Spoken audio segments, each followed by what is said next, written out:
and then send me some pictures if you can. Send you what? Pictures of who? I had my shit together, so I always felt like I was always a trophy girlfriend. Like, none of these dudes actually liked me. I ended up getting a letter from the correctional department, but then I got a text message from his number. So when I got the text message from his number, I realized that the text message was not him.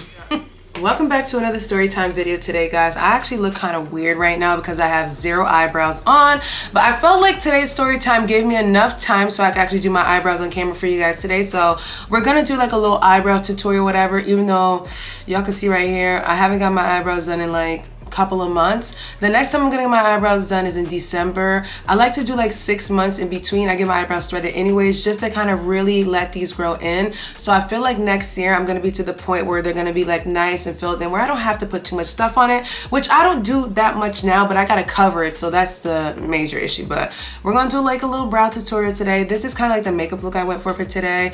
I wanted to do something like lightly glam, a little, you know, smoke out at the edge or whatever. I'm not a makeup professional. This is what I can do for my face, okay? So I thought it was a cute little look. Lashes, you know, a little contour, a little blush, heavy on the blush because y'all know I love blush. But that's kind of what I went for today. Now today's Storytime video is going to be a cute little fun. It's not going to be cute, but it's a good story time. So all the products I'm going to use for today's video are going to be listed down below. I've added all the links for you guys, so look down below. I've added the links for my glasses, I've added the links for my skincare, and I've added all the current makeup products that I've used. Everything will be down below in every single video that you guys watch moving forward, because I'm trying to be on it, baby. I'm trying to do right by y'all. So I'm gonna go ahead and start with my brow lamination. This is the brow lamination up to 24 hours from L'Oreal Paris. If you watched the last story time, I showed you guys a PR package, so I'm using the PR stuff because it's excellent. So this story time, guys, occurs in 2011, 2012. It was like right before I went to nursing school in I started nursing school in 2012, so wait. Yeah, it started like, this story time is from 2010 to 2011. It was right before I went to nursing school and stuff like that. So around this time I was working at this restaurant. Now this restaurant job was actually one of my favorite jobs. I'm not gonna lie, one of my all-time favorite jobs. And I was like, what, 19 years old around this time? No, I was like 21, 19, 20, whatever the age was. So I was working at this restaurant. It was a really nice restaurant, a really kind of cute little fun restaurant. The restaurant was kind of like a beach style shack restaurant. I don't want to give too much information out because I don't want people to kind of know what I'm talking about. Ooh, please, if you're from Connecticut, like, you know, keep that mouth quiet. I'm just joking. Hopefully. I'm gonna keep the details very skim. So I worked at like this little restaurant. It's kind of like a beachside restaurant, whatever. And it was a very easy job. It was pretty much easy, and the pay was very good. It was cash pay. Again, I love finding jobs like that. It just makes it easier for your life. So this job was, I had like a weird shift. I worked the weekends, and on the weekends I would work from 6 p.m. to 3 o'clock in the morning, and it was just me and one cook. If it got really busy in the summer times, it'd be 2 cooks and just me, and I would have to run that counter by myself. Now, with this type of job, I had to bag the food, serve the food, and take the money, make milkshakes, do all that kind of stuff. So it's kind of like one of those establishments, and I absolutely loved it because at that job it taught me a lot about like money, because I was the only one on that shift. I had to learn how to count the money, do everything, make sure everything was balanced out. So it taught me how to be very good with money. It also taught me how to be very quick on my feet as well too, which helped in nursing as well too, because it kind of helped me kind of like stay on my feet. At nighttime when the bars ended, we had like the hugest rush, and it was only me on the register and a cook. So imagine how much I had to balance and then still end the night off on a positive balance. Plus I was making like $300 a night because I was getting tips because of great customer service. So it also taught me customer service as well. So I just had to get that out there because that was the best job. And it just, you know, I feel like restaurant jobs are low-key like great jobs to learn from, and they're just like a really humbling job at the same time too. I feel like me working at the restaurant was such a humbling job, and I loved it. So when I was working at this restaurant, a lot of dudes came in or whatever, and I was familiar with a lot of dudes that came in just because this was not the town that I was from, but this was the city that I was from. But I was very familiar with the city because I was dating someone at the time that lived in the city. So, you know, here and there, and mind you, I was young. Don't come for me, I was young. So around this time, you know, a lot of dudes was coming in or whatever, and then there was this one particular dude that came in. Now, I kind of already knew about this dude, you know, just word of mouth just word of mouth. Again, again, the city that I was in, I wasn't from that city, but I was dating someone that knew everybody in the city, so I kind of like knew people in that city, if y'all know what I mean. So this dude was kind of like, you know, talk of the town. He was tall, long hair, whatever, real dark and handsome type of dude or whatever. So he came in, I looked, you know, I was a very nice girl. I looked, I never made any advances. I wasn't that type of girl to make advances or anything like that. And anyways, like I said, I was dating somebody at that time. So came in, you know, made like little eye contact, small talk, and you know when you see somebody and you know that they kind of vibe with you. In the beginning, he came with a friend that was type cute, so I was like, oh yeah, the friend is cute. But then when I saw him, I was like, oh yeah, he's really, really cute. So dude came into the restaurant and he was chatting me up or whatever, and like, you know, I kind of was rocking with him, fought him, you know, I was like, you know, he's kind of cute. And again, like I said, I was currently dating somebody else. Now, I'm just with this disclaimer out here, and I'm gonna be completely honest and transparent. There's things that I've done in the past that I do not recommend. Like, and at the same time, I know karma, I'm a very karmic person, so I definitely feel like I got my karma back from the things that I did in the past. It don't matter if you're dating somebody and they're not treating you right. The best thing to do is just leave. Like, you don't have to cheat, you don't gotta be messy, you gotta be that girl, whatever, but unfortunately, I was that girl. I was young, and I was, you know, I was kind of that girl at that time. I'm not gonna say kind of, I was that girl at that time. So I really could pull anybody I wanted to. And as soon as he talked to me, I knew I had him. I knew I could pull him real quick. And it was just, at that time, I was just kind of like thriving off of that, because the person I was dating at that time wasn't giving me shit.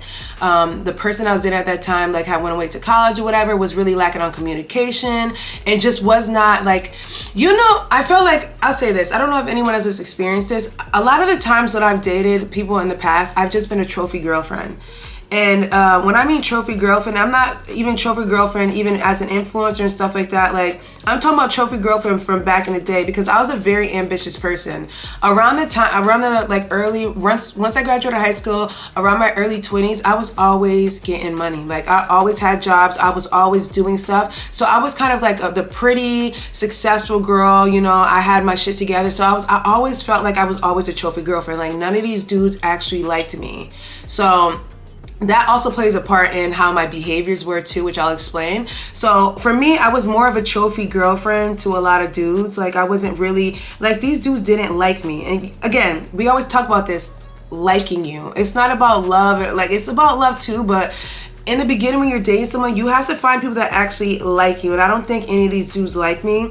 They just like the idea of me, or idea of saying to people, oh yeah, that's my girl, whatever. And I really felt like that's what it was with the dude that I was dating.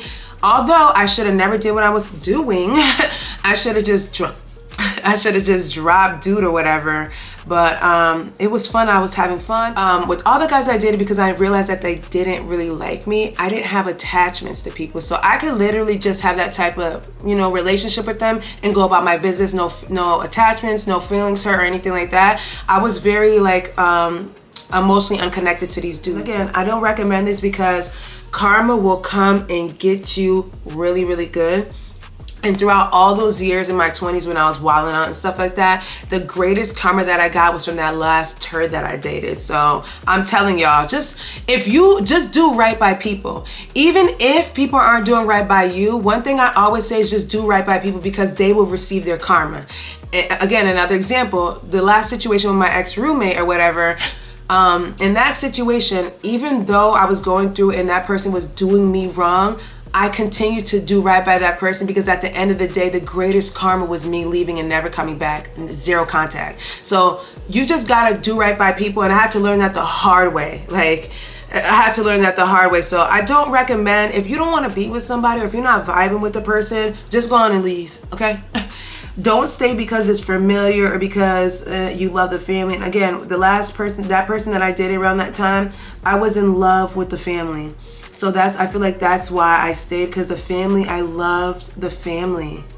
Like, I loved the family. I just wasn't vibing with the dude. Like, that's it. Like, the dude didn't really like me like that. So obviously we started hanging out or whatever. I used to go to his house after work. If I got out of work at 3 o'clock or whatever, I would go to his house right after. Now, I know this sounds bad, but it worked out in my benefit, even with my Haitian mother. Like, cause my, the person I was dating at that time lived in the same city. My mom never asked questions, cause, you know, what's she gonna ask, right?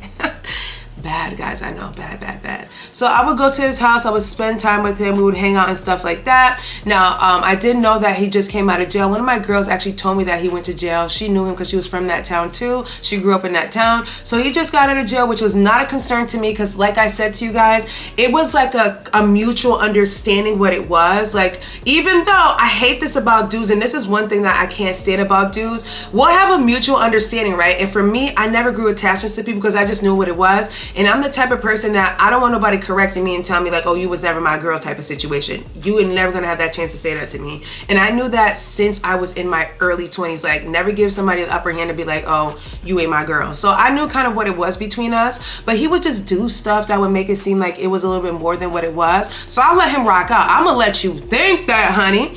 But you know what's crazy about that? The entire time he knew that I had a boyfriend at that time. He knew I was dating somebody at that time, but it didn't bother him. So we continued on hanging out and stuff like that. Now, one day I was going out with my friends in the same city that he lived in. So I stopped by the house to hang out with him for a couple hours or whatever, right? So upon time of leaving, whatever, I said, I'll talk to you later. And usually he'll call me every single day. Like it'll be the morning, whatever, he'll call me every single day. So I'm like, okay, I'll talk to you tomorrow. The next day I didn't hear from dude. So I'm like, okay. And again, I'm not pressed because you're not my dude like that. Like we're like homies. We have like that relationship, like we, you know, get down or whatever. So I was like, so I'm like, okay, he didn't call me, it is what it is. Next day, still didn't get no call. So I'm like, I'm calling him and I text, I'm like, what's going on? You good? And then didn't hear from him, but then I got a text message from his number. So when I got the text message from his number, I realized that the text message was not him.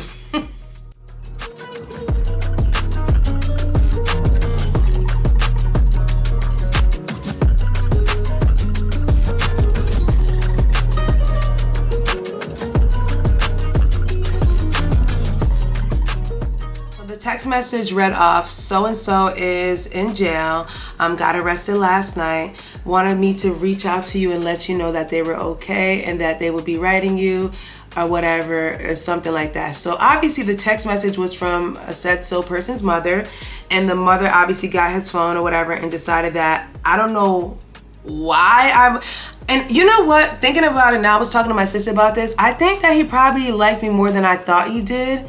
Which is kind of crazy. I really feel like I think he, unless I was the only person he was talking to at that time, which is kind of shocking, that I would be the only person talking to him at that time. So I guess I was, which was kind of crazy because again, dudes never communicate, so you don't know, and you don't really know what's going on.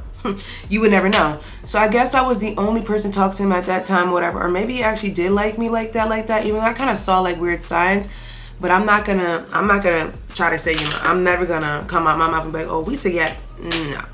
No, baby. You know. So I was like, okay, so I sent my address or whatever, which I don't know why I did that because I had absolutely no intentions of holding this man down. I got a whole other boo out here, like, what are you talking about? So I had no intentions of holding this man down, but I went ahead and sent my my mailing address so that, you know, I can get like some communication because I still wanted to know if he was good. Like I still wanted to make sure that he was all right? So a couple weeks later, I ended up getting a message. I ended up getting a letter from the correctional department, and it was a letter from him, and he was just telling me what happened or whatever, and saying, you know, like how you missed me, how something happened, blah blah blah, because you can't really say that much in the letter. But then at the bottom of the letter, he was like, oh, make sure you keep writing me or whatever to kind of help me get my time out, whatever, and then send me some pictures if you can. Send you what? Pictures of who? I remember telling my girls about this, y'all, and it was just kind of like, yo, you really got yourself into something now. And let me tell you guys something, there's like this little guilt that you feel, and I'm not gonna lie, there was like a little guilt that I felt as I closed that letter because I knew damn well I was not talking to this dude ever again after this, yo. And I kid you not, I felt so bad. Now I kind of understand the guilt that women, well, if you're actually like married to someone, you might feel that guilt too if you stop, because like that was your man and you ditching your man. You ain't holding your man down in jail. Not judging anyone who did it, but I'm just saying, like, I could see where that guilt would come in because I definitely felt a little guilty for just dropping like that. But I closed that paper and went about my business, y'all. Definitely went about my business. I acted like it never happened. Nobody really found out about it. I don't think so, but you know, people talk, so I'm pretty sure somebody found out about it. It is what it is. I don't think the person I was dating found out about it, but around the time that I broke up with the person that I was dating, I remember he texted me and he was like, oh, I forgive you, whatever. Dude, what the fuck you forgive me for? Let me tell you something about that dude. I'm gonna add that in here because I just need to say that. That dude, like, come on, bro. Around the time I was dating that guy, he went away to college or whatever, right? I even was like, oh, let me come visit you at college. I felt like that was a normal thing that people do, go visit their significant other ones at college. Dude wanted no parts of that. It's so crazy because the person that I believe he's with right now, I remember him tagging her in posts back then when we were dating at like in college and stuff like that, taking like group pictures and stuff like that. And it's so crazy. You didn't want me to come up because you already had a little snowflake out there that you was actually plotting on. So ended up finding out later that I think, well, from what I see, that probably was his boo thing at the school and he didn't want me to go there way back then, which is fine too, because y'all both look alike, which is not a good thing. And Dom, be quiet. Dom, keep that mouth shut. But hope you ain't watching this video, but don't say you forgive me. I forgive you though, because you ended up with exactly who you were supposed to be with. Okay, so these are kind of like the eyebrows, so I'm basically done with the eyebrow look. Like, that was basically it. Like, I just kind of dimmed them down. Obviously, you still gonna see like a little bit of hair on like the sides right here, but for the most part, it's a nice clean brow. I add my little fake lines in the front to kind of give it the feathering look, but you guys can see I don't have to add that much product to my eyebrows. I'm just adding like the NYX the brow glue. I like this brow glue, and I also like the 24-hour brow lamination from L'Oreal. These work perfect to kind of like stick them, and they last all day long. You let them dry out. I just use some regular brown, dark brown eyeshadow just to kind of fill it in a little bit, and then that's it, and clean it with concealer. So obviously I moved on with my life as I should. I haven't heard from that guy in years, but 3 to 5 years ago I was watching the news, good old News 12, and ended up seeing dude posted up on News 12 because he got a manslaughter charge. And I'm like, yo, when they really say that people go to jail and then they just can't, for some reason, just cannot like knock it. Now, when I was dating this dude, or when I was talking to this, because we was not dating, when I was talking to this dude, he was really normal around me. I didn't catch any red flags or anything like that. I didn't see anything different. But come to find out, like a few years after I was talking to him, that I found out that, you know, he was doing like, and I'm like, what? Like, I didn't experience that with him. And honestly, around that time, I didn't do anything. I wasn't smoking weed. I wasn't drinking, like, not drinking like that, but I wasn't like doing stuff like that. So I had no idea. And I don't even remember him even hitting a joint around that time. So I don't know. So I didn't know that, but then I found out years later that he was into that. So I was like, oh, okay, that makes sense now. So I guess whatever situation he had with that manslaughter thing was involved with him on that stuff. So I was like, yeah, definitely will never be seeing the daylight of this dude. Don't even try to contact me. You can't, first of all, you can't even come close to me, baby. Y'all had access before, but y'all can never come this way ever again. I'm gonna act like I don't know y'all, like I always do, period. You feel me? So, big ups to him. Not big ups, but big ups to him though. Hopefully everything's going well out there. It's really sad though, because he had a baby around that time before he got locked back up. And I think he's doing a mandatory 10 years. So big ups. Yo, hopefully everything works out for him. Hopefully the child that he has grows up, you know, and has a good life. Like, I was just kind of like, okay. Thank God it wasn't me. Had I been writing them letters, he would have twisted my little brain up and had me locked and loaded with him. So I'm so happy I got away from that. I definitely was like, nah, buddy. Not for me. So yeah, so that was my little jail bay experience. Like, again, dudes are so funny. Like, I didn't really think it was like that. Like, I just thought that, like, I was vibing with him, like, on the vibe that we was just, you know. Was there lipstick on my teeth this whole time? Bye.